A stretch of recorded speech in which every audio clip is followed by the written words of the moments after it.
और जब एक क्रांति की शुरुआत हुई 21 दिसंबर 2021 से, और जब रणधीर वर्मा चौक पर 10 जनवरी को झारखंड के माटी पुत्र टाइगर जयराम महतो जी ने संबोधन दिया, और जब तमाम सोशल मीडिया के प्लेटफॉर्म से ये संबोधन जन जन तक पहुंचा, तो लोगों में इतनी उम्मीद जगी कि नहीं, वास्तव में झारखंड के भीतर कोई एक क्रांतिकारी पैदा हुआ है जो असल में झारखंडियत को जगाना चाहता है, झारखंड की भावना को जगाना चाहता है। और कई सामाजिक राजनीतिक कार्यकर्ता यहाँ पर हैं। मैं उन लोगों से ये पूछना चाहता हूँ कि क्या झारखंड की राजनीति के 2 दशकों के दौर में किसी ऐसे नेता में आज तक इतनी कुपत हुई कि महाराष्ट्र के बेलापुर में जाकर के इतना बड़ा सभा कर दे, और प्रवासियों के सम्मेलन में आप लोगों ने देखा कि कितनी बड़ी भीड़ हुई। ये इनकी विचारधारा की ताकत है, ये इनकी सोच की ताकत है।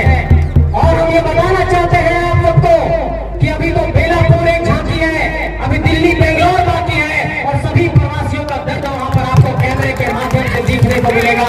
ये आप लोगों को कहना चाहता हूँ। और ये आंदोलन सिर्फ झारखंड के गांव-गांव तक नहीं पहुंचा है, ये आंदोलन प्रवासियों के दिल्ली मुंबई के गलियों तक पहुंचा है, उनके ऑटो के ड्राइविंग सीट पर पहुंचा है, उनके रिक्शे की ड्राइविंग सीट पर पहुंचा है, उसके उनका ठेला पर पहुंचा है, उनके जो छोला और हमारे गांव भर के लोग जाकर के जो मजदूरी करते हैं, ये आंदोलन वहां तक पहुंचता है। इसलिए मैं ये कहना चाहता हूँ कि ये आंदोलन जिन बिंदुओं पर शुरुआत हुई थी कि झारखंड की हमारी जो क्षेत्रीय जनजातीय भाषा है उसको यहाँ की नौकरी में प्राथमिकता मिले, यहाँ के नियोजन में उसको प्राथमिकता मिले। दूसरा सवाल हमारा रहा है कि खतियान आधारित स्थानीय नीति लागू हो। तीसरा सवाल हमारा ये रहा है कि 60-40 की नियोजन नीति नहीं चलेगी। चौथा सवाल हम लोगों ने हमेशा उठाया कि इस राज्य के भीतर विस्थापन बहुत बड़े स्तर पर हुआ है और पुनर्वास की कोई योजना नहीं तैयार हुई। और शायद यही कारण है कि आप गौर करिएगा कि इस बरही की धरती पर 1995 के दौर के बाद से कोई ऐसा तीसरा चेहरा आज तक कुपत नहीं रख पाया कि ऐसे लोगों को चुनौती पेश करे। कुछ लोगों ने चुनौती पेश करने की कोशिश की थी तो खून की नदियां यहाँ पर बहा दी गई थी।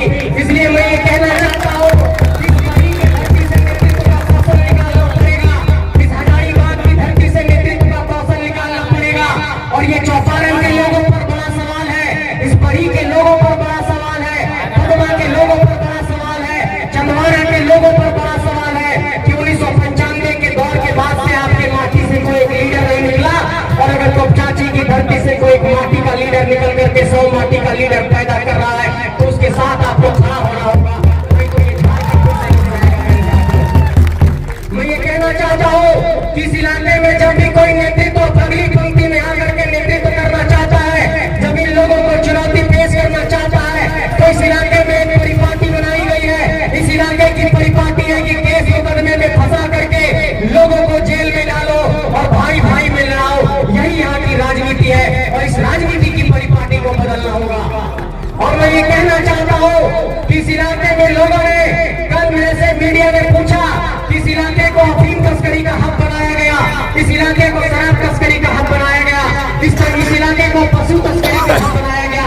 क्या आप लोगों ने बोला एक भी बार? हम लोगों ने कहा कि सभी मंचों से इस बात को कहा रहा है, उन नेताओं को ये चुनौती पेश करता हूँ कि हमारे नौजवानों को शराब और गांजे के बल पर बर्बाद करते हैं, हमारे लोगों को दारू और शराब और अफीम के व्यापार में लिप्त करते हैं, वैसे ही लोगों को जेल में डालते हैं। अपने ही आपके लोग पशु की तस्करी करते हैं, आपके ही लोग जाकर के शराब की तस्करी करते हैं। और जब